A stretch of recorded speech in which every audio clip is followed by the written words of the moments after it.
अरावली के मुद्दे पर अब राजनीति भी गर्म हो चुकी है और केंद्र सरकार की तरफ से ये दावा किया गया है कि जो भी नीति बनाई जाएगी वो अरावली के संरक्षण को ध्यान में रखते हुए बनाई जाएगी।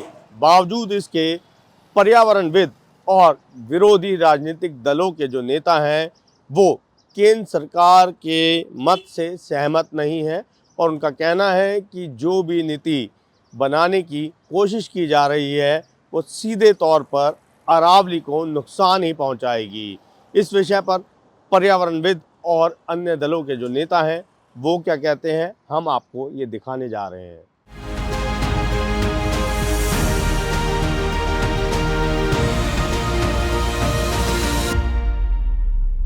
पर्वत श्रृंखला को लेकर सुप्रीम कोर्ट ने जो निर्देश दिए और उसके बाद केंद्र सरकार ने जिस तरीके से अपनी प्रतिक्रिया दिखाई है उसे लेकर जो हमारा समाज है, ख़ास तौर पर जो 4 प्रदेश हैं गुजरात, राजस्थान, हरियाणा और दिल्ली, वहाँ पर बड़ी संख्या में लोगों ने ये सवाल उठाना शुरू कर दिया है कि क्या केंद्र सरकार जो नीति अपना रही है वो अरावली को बचाने का प्रयास है या उसे उजाड़ने का। इस विषय पर द फेडरल देश ने मानेसर में जाकर वहाँ एक ऐसे एक्टिविस्ट से बात की जिन्होंने अरावली के काफ़ी बड़े क्षेत्र को बचाने का प्रयास किया और बचाया भी है। आज हम पहुँचे हैं एक एनवायरमेंटलिस्ट के पास जो अरावली पर स्टडी भी कर चुके हैं। हमारे साथ है मनु सिंह, डॉक्टर मनु सिंह। सर ये बताइए कि जो सुप्रीम कोर्ट ने डायरेक्शंस दी हैं और उसके बाद केंद्र सरकार लगातार ये कह रही है कि हम वचनबद्ध हैं अरावली को बचाने के लिए, तो थोड़ा पहले तो हमारे दर्शकों को आप बताएं कि ये जो निर्देश दिया है ख़ास तौर पे कि अरावली की जो पहाड़ी 100 मीटर की ऊंचाई वाली होगी या उससे ऊपर की वो संरक्षित रहेगी, वहाँ पर किसी तरीके का जो खदान है वो अलॉट नहीं किए जाएंगे और अगर ऐसी 2 पहाड़ियाँ और उनके बीच का जो 500 मीटर का हिस्सा है वो भी संरक्षित रहेगा। तो थोड़ा हमें आप अरावली के बारे में बताएं पहले तो। देखिए पहले तो अरावली जो है वो भारत की सांस्कृतिक विरासत का हिस्सा है। वो सांस्कृतिक हेरिटेज है और सांस्कृतिक ही नहीं, वो धार्मिक हेरिटेज है हमारी। तो दूसरी बात जो आपने कहा कि सरकार ने कहा है कि वचनबद्ध है। अगर सरकार वचनबद्ध होती तो अभी भी जो धड़ल्ले से इलीगल माइनिंग अरावली में चल रही थी, जिस पे सुप्रीम कोर्ट ने बार बार एक तरह से बार बार चेताया सरकार को, अपने माननीय हाई कोर्ट राजस्थान ने कई बार चेताया। 3 वर्ष पहले तो सरिस्का के कोर एरिया में, और मैं आज भी दावे के साथ कह सकता हूं कि वो नहीं रुक पाया है जी। तो सरिस्का के कोर एरिया में ब्लास्टिंग के दौरान एक टाइग्रेस की मृत्यु हो गई थी। अच्छा। ऐसी चिंताजनक स्थिति है। अब मैं सरकार और सुप्रीम कोर्ट से आदरपूर्वक ये जानना चाहता हूँ कि उनका धर्म पहले क्या था। वो राजधर्म का पालन करें। पहला धर्म ये था कि वो इस इलीगल माइनिंग को रोकें। इसे तो रोक नहीं पा रहे, इसके सामने तो घुटने टेक रखे हैं। कई बड़े पुलिस के अधिकारों की जो अधिकारी हैं उनकी हत्या कर दी जाती है वहाँ पर अगर कोई रोकना चाहता है। गांव के गांव खड़े हो जाते हैं और बिल्कुल असहाय हमारा पूरा तंत्र इस इलीगल माइनिंग के जंजाल के सामने दिखाई दे रहा था। ऐसे में वो ये वादा करते हैं कि हम वचनबद्ध हैं, हम बचाने के लिए। तो मुझे तो नहीं दिखाई पड़ता बिल्कुल भी कि वो कैसे वचनबद्ध हैं। हमारे माननीय मंत्री जी ने भी कहा और मुझे बड़ा अजीब लगा कि ऐसा एक वक्तव्य उन्होंने दिया कि 1.9% में ही तो अरावली की माइनिंग होगी। ऐसे तो अभिषेक जी, अगर मैं आपको शूट कर देता हूँ तो गोली का जहाँ पहला प्रभाव होता है वो आपके शरीर के 1% के कम एरिया में होता है, लेकिन हम उसके बाकी प्रभाव को देखते हैं। दिल्ली में जो कूड़े के बड़े बड़े पहाड़ हैं उनका प्रभाव क्षेत्र, अगर असल क्षेत्र आप देखें, असल क्षेत्र तो 0.0073% है, लेकिन उनका प्रभाव क्षेत्र कितना है। एक, जब आप माइनिंग शुरू करते हैं पहले तो आप असहाय हैं कि आप इलीगल माइनिंग को नहीं रोक पाते। दूसरा, माइनिंग की वजह से जो बड़े बड़े ट्रक चलते हैं, जो बड़ी बड़ी मशीनरी वहाँ लगती है, जो बड़ी बड़ी डंपर वहाँ से गुजरते हैं, उनका ऐसी एक फ्रेजाइल पारिस्थितिकी, एक ऐसा इकोसिस्टम जो 2 बिलियन वर्ष पुराना है, उसके ऊपर कैसा प्रभाव पड़ेगा ये हम सब जानते हैं। अच्छा, आप जैसे बता रहे थे कि जो धार्मिक धरोहर भी है तो थोड़ा उस बारे में बताएं किस तरीके धार्मिक धरोहर है। अरावली का एक बहुत बड़ा इतिहास है। स्कंद पुराण तक में अरावली का जिक्र है। स्कंद पुराण में कथा आती है कि कैसे एक बार वशिष्ठ जो सप्तऋषियों में से एक हैं जिन्होंने वेदों की संरचना करी है, उनकी जो गाय थी नंदिनी, वो बिल्कुल जैसे सुरभि गाय है वैसे नंदिनी गाय थी, और जो वो चाहते थे वो उस गाय से पा लेते थे। तो वो विचरण कर रही थी मध्य भारत में, और एक बहुत बड़े खाई में वो गिर गई और मिल नहीं रही थी। तो वशिष्ठ जी ने शिव जी की तपस्या करी और उनसे मदद मांगी। तो शिव जी ने अपने एक नाग, अर्बुद नाग जो उनका गण भी है, उसको बुलाया। अर्बुद नाग ने नंदिनी को खोजा। उसके बाद शिव जी उससे प्रसन्न हुए तो वर की बात हुई। तो अर्बुद नाग ने कहा कि आप मुझे ऐसा वर दें कि इतनी खतरनाक खाई जो मध्य भारत के बीचों बीच है, मैं उसे भर दूँ। तो वहाँ पर अर्बुद नाग स्थापित हो गया, और उसके आसपास, क्योंकि शिव जी ने उसका आशीर्वाद दिया था, बहुत अच्छे अच्छी झीलें, बहुत झरने, बहुत अच्छे वृक्ष और बहुत सारे पशु पक्षी आकर उसमें निवास करने लगे। इसे ही हम अर्बुद कानन कहते हैं।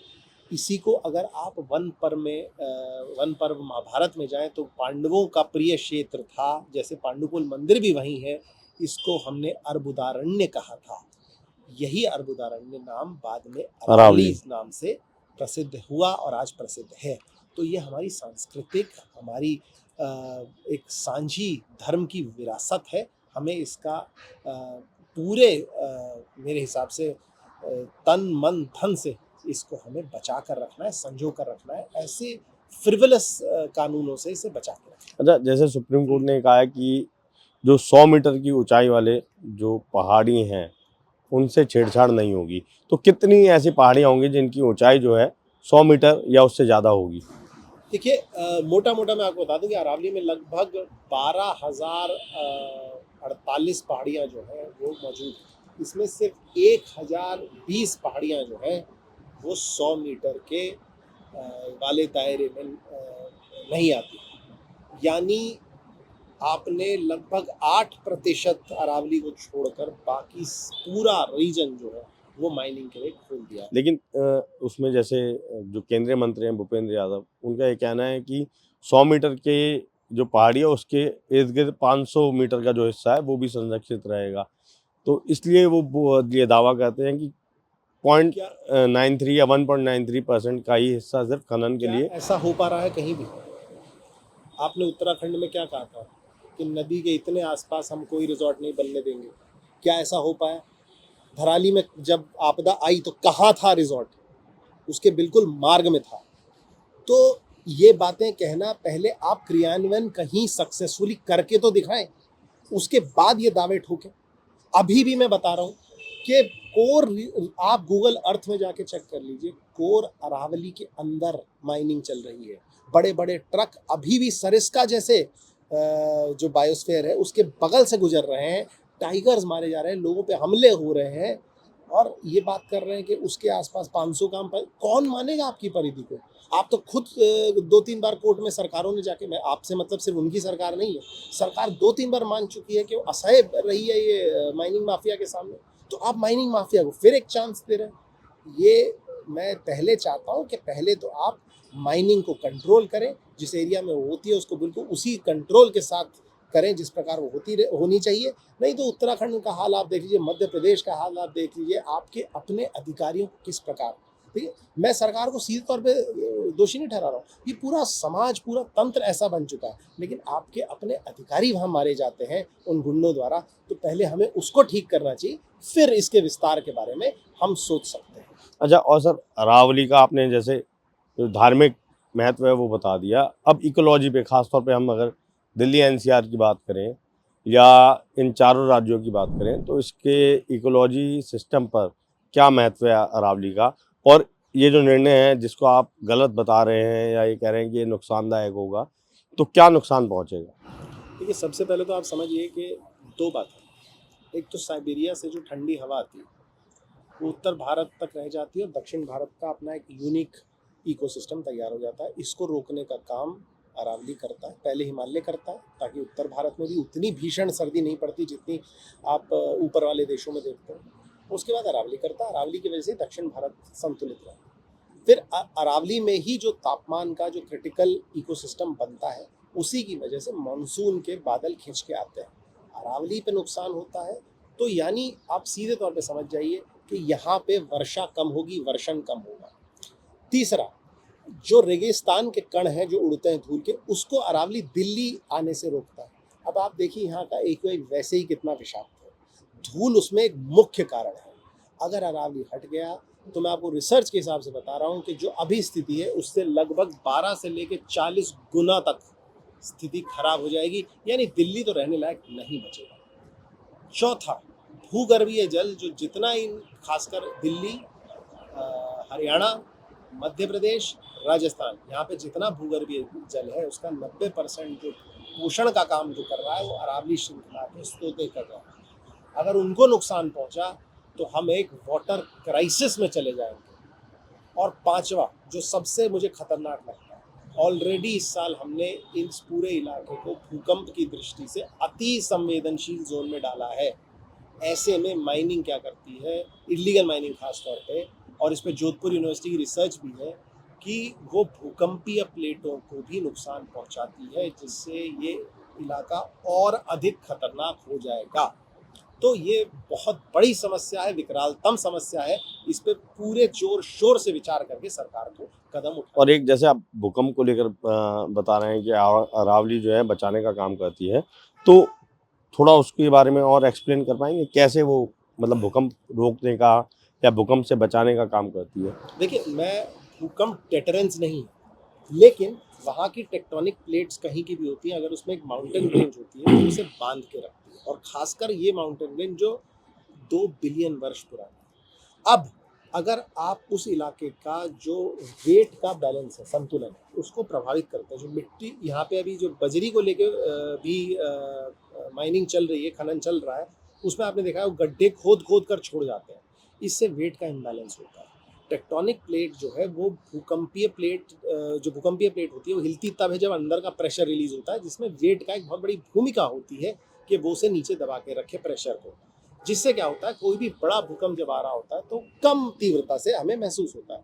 लेकिन अगर ऊपर उसका वेट कम हो जाता है जगह जगह पर, साथ ही साथ वहाँ पानी भर जाता है, रिसाव से भूकंपीय प्लेटों तक नीचे चला जाता है, तो जो फ्रिक्शन है वो भी कम हो जाता है, जिससे आप देखेंगे कि भूकंपीय प्लेट आपस में ज़्यादा हिलेंगी। जो भी भूकंप आएगा वो अधिक रिक्टर पैमाने पे नापा जाएगा और अधिक नुकसान करेगा। तो आपके अपनी राय क्या है, क्या उपाय होना चाहिए? क्या ये जो निर्देश दिया है सुप्रीम कोर्ट ने, और ये भी कहा जा रहा है कि केंद्र सरकार के प्रस्ताव के बाद ही ये निर्देश दिया गया है, तो इसमें क्या बदलाव होना चाहिए या क्या और उपाय होना चाहिए जो पर्यावरण के लिए अच्छा भी रहे, और अगर खनन कहीं पे वैध तरीके से चलानी है वो काम भी हो सके? तो मेरे विचार आपको थोड़े से क्रांतिकारी लगेंगे, लेकिन मैं सबसे पहले चाहता हूँ कि जो सनातन संस्कृति है, जो वैदिक संस्कृति है, हमें उसके हिसाब से चलना चाहिए। सबसे पहले तो आज हमें जब आप खुद ही देख लें, हर मौसम जो है वो हमें त्रासदी लग रहा है, हम उसे इंजॉय नहीं कर पा रहे हैं, हमारे ऊपर एक डिजास्टर मंडरा रहा है। वर्षा ऋतु में क्या हुआ था, हिमाचल प्रदेश, सुप्रीम कोर्ट ने खुद कहा था कि शायद हिमाचल प्रदेश, उत्तराखंड गायब हो जाएगा। ऐसे समय में अब जो हमारी विकास की अवधारणा है उसे हम कैसे लिख रहे हैं, सबसे पहले हमें इस पे विचार करना पड़ेगा। क्या हम उसे खनन और पत्थर से ही लिखते रहेंगे? क्या हम ये नहीं सोचेंगे कि हवा हमें साफ चाहिए? क्या हम ये नहीं सोचेंगे कि पानी में लेड मिलता था, पानी में अमोनिया मिलता था, आज यूरेनियम मिलने लग गया है? तो हमें अब इनको प्रमुखता देनी पड़ेगी और इन बातों को मुख्यता से लाना पड़ेगा। नहीं तो माफ़ कीजिएगा, सिर्फ वायु प्रदूषण से प्रतिवर्ष हम 10 लाख लोगों को काल के काल में धकेल रहे हैं। आने वाला समय बहुत विकराल रहेगा। सबसे पहले तो मैं इस विकास की अवधारणा को चैलेंज करना चाहता हूँ। दूसरे टॉल पे, क्योंकि आपका खनन से रिलेटेड सवाल था, मैं चाहूँगा कि पहले जो खनन इलीगल चल रहा है, पहले उस पर ब्लैंकेट अच्छे तरह से, बैन तो है ही, उसका क्रियान्वयन हो जाए, वो बंद करा दिया जाए, सुप्रीम कोर्ट उसमें जागे और उसके बाद सोचे कि कहाँ हम नए एवेन्यूज़ खोज सकते हैं। क्योंकि एक बार सिस्टम ठीक हो जाता है तो हमें माइनिंग या खनन से कोई परेशानी नहीं है, लेकिन आपका इंटेंट ठीक होना चाहिए, जो यहाँ नहीं दिखाई दे रहा। अरावली श्रृंखला को लेकर इस समय मुद्दा गर्म है, और दिल्ली में भी इस बात को लेकर चिंता है, क्योंकि दिल्ली का जो पर्यावरण है वो कहीं ना कहीं अरावली की पहाड़ियों से जुड़ा हुआ है। हम इस समय बात करने पहुंचे हैं दिल्ली प्रदेश कांग्रेस कमेटी के अध्यक्ष देवेंद्र यादव जी से। सर, ये जो मुद्दा चल रहा है इस पर आप क्या कहना चाहेंगे, क्योंकि जो लोग हैं या जो एनवायरमेंटलिस्ट हैं वो कह रहे हैं कि केंद्र सरकार को इसमें दखल देते हुए इसको बचाना चाहिए। नहीं, केंद्र सरकार का अपना ये फैसला है। सबसे पहले बात तो हमें ये समझनी पड़ेगी, केंद्र सरकार की सिफारिश पर जी। सुप्रीम कोर्ट ने ऐसा फैसला लिया है, ऐसा निर्णय लिया है, जो कहीं ना कहीं इस सरकार की जो प्रायोरिटीज हैं वो साफ दर्शाता है। ये इस तरफ भी इशारा करता है कि एक बड़े लंबे चौड़े स्तर पर अब अरावली का विध्वंस होगा और वहाँ से पत्थर का जो वो है धंधा जो है वो जोरों से चलेगा। ये किसको फायदा देने के लिए किया गया है? क्या सरकार को जब ये फैसला ले रहे थे, रिकमेंडेशंस दे रहे थे, क्या उस समय इसके बारे में सोचना नहीं चाहिए था?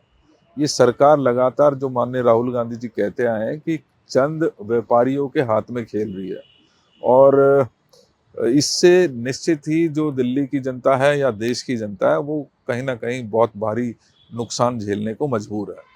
और सर जैसे दिल्ली में आके समापन होता है अरावली पर्वत श्रृंखला का, और पर्यावरण भी कहीं ना कहीं जुड़ा हुआ है, साथ ही साथ जो भूकंप से बचाने का भी काम ये पर्वत श्रृंखला करती है।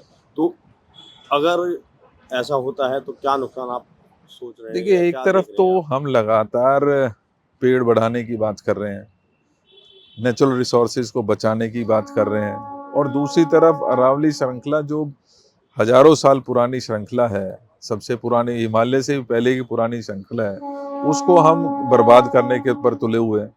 तो ये कहीं से कहीं तक भी इसको सही नहीं ठहराया जा सकता। ज़रूरत इस बात की है कि हमें आज ही हालत AQI जो है संभाले में नहीं आता है।